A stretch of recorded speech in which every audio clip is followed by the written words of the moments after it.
जा सकता है, इसलिए आप सीधे तौर पर इसको खारिज करते हैं। नहीं नहीं, हम तो ये जानते हैं कि आप बार बार कह रहे हैं आडवाणी जी को ये कर दिया। आडवाणी जी ने उस वक्त संविधान विरोधी बयान दिया और सर्वोच्च न्यायालय को चुनौती दे रहे थे अपनी तकरीरों में कि क्या अदालत इस बात का फैसला करेगी कि वहाँ थे कि नहीं, और कौन रोक सकेगा कार सेवा को।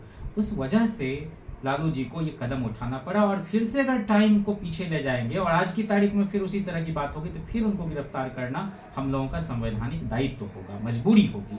लेकिन हम तो ये कह रहे हैं कि हम लोग लोहिया को मानने वाले हैं, और लोहिया जी ने 1955 के समय मैनकाइंड में जो लिखा, कितनी सुंदर बात कही कि हे भारत माता, हमें राम की मर्यादा, कृष्ण का उन्मुक्त हृदय और शिव का मस्तिष्क दो।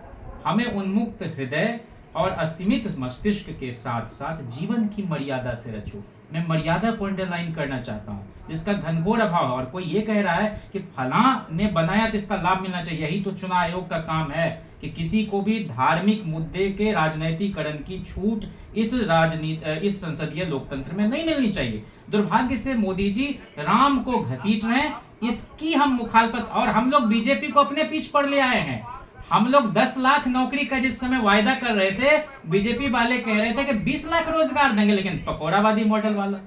इस देश में महीनों इफ्तार पार्टी भी होता था और बड़ा बड़ा मौलाना टोपी पहन के लोग नहीं, लेकिन मैं तो कह रहा हूं आपसे ना कि मंदिर मस्जिद गुरुद्वारे बौद्ध विहार को राजनीति में नहीं घसीटा जाना चाहिए, फिर दूसरी दिशा में देश चला जाएगा। रखी और उसके बाद आरजेडी ने जवाब देना शुरू किया।